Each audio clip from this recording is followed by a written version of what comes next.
Apple is delivering with the new MacBook Pros an unparalleled performance, especially for the M4 Pro. Let me show you and give you a bunch of reasons why you should upgrade. Before we get in too deep, if you're interested in keeping up to date with the latest Apple news, please consider hitting that subscribe button. I'll be honest, my 16-inch M3 Max MacBook Pro is quite the workhorse.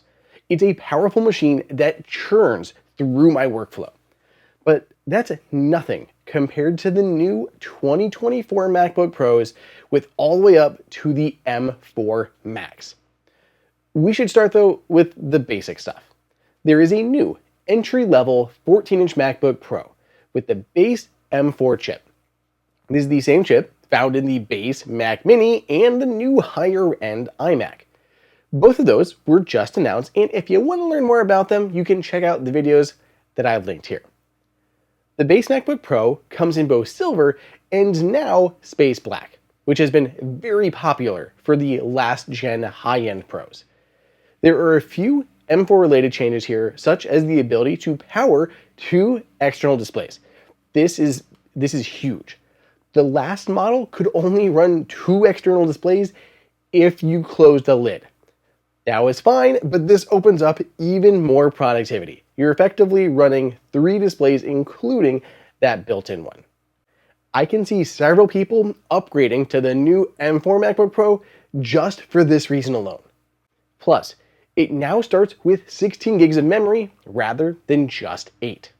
Typically, I tell most people to skip the base MacBook Pro and either go with a MacBook Air or the higher configuration MacBook Pro.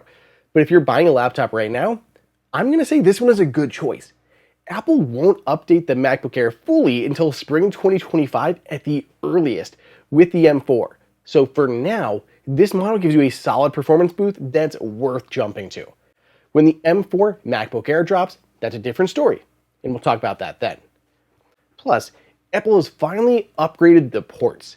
You get actual Thunderbolt 4 ports, and there are 3 of them instead of just 2.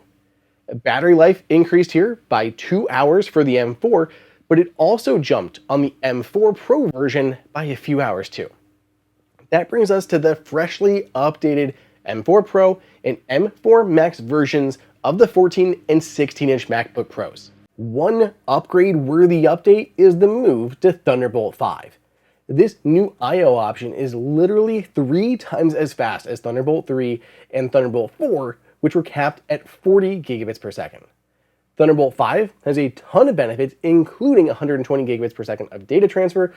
This is the Thunderbolt update that pros have been waiting for, and it's finally here for the Mac. Recently, I got one of the very first Thunderbolt 5 docks here in the studio to review, and I'm going to be so excited to see many more of these coming. The camera got a similar upgrade to the iMac, and that applies to the M4 model too. But now it's a 12 megapixel center stage camera, so it can follow you around as you move. It's still only 1080p, but now that it's 12 megapixels, it can do things like center stage and supports desk view to showcase what's in your hands or on your desk while you're on a call. I found it pretty handy when I've used it with my iPhone, like showing off these peripherals, but it's just nice to have that built in natively now. I actually use a leather cover on my MacBook Pro, and it makes like clips incompatible unless you're using a certain one. So I'm just really happy that it's built into the computer now without needing to use your iPhone.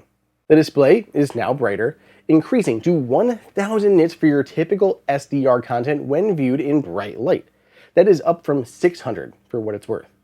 That's more than a 50% jump, and it is substantial, but what I think will be the killer reason to upgrade display-wise is this new nano-textured finish. This is the same as the one found on iPad Pros as well as the recent M4 iMac. It's going to scatter light to make the display more usable in bright light.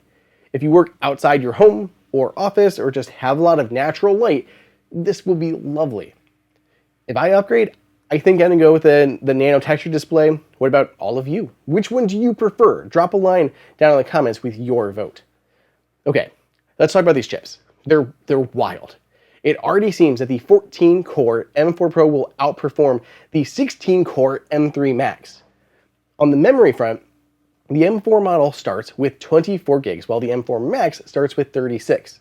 The M4 Pro caps at 48, while the M4 Max caps at 128. Not too much different at all from the year before.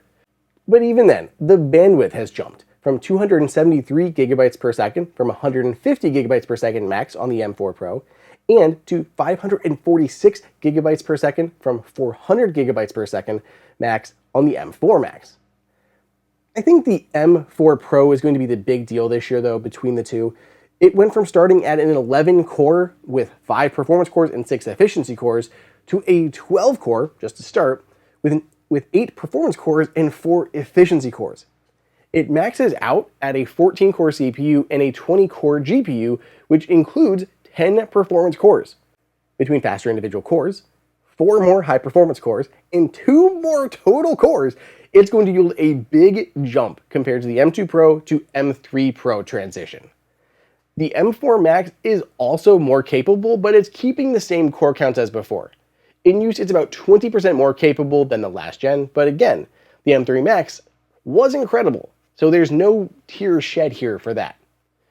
All of these Macs are available to order now. They start at the same price as they did before, $15.99. Let me know down below in the comments if you're going to be upgrading this year and which model you'll be picking up.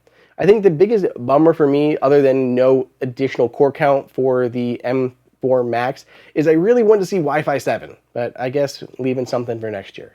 Let me know down below in the comments if you're going to be upgrading this year and which model you'll be picking up. Otherwise, subscribe, and I'll see you in the next video.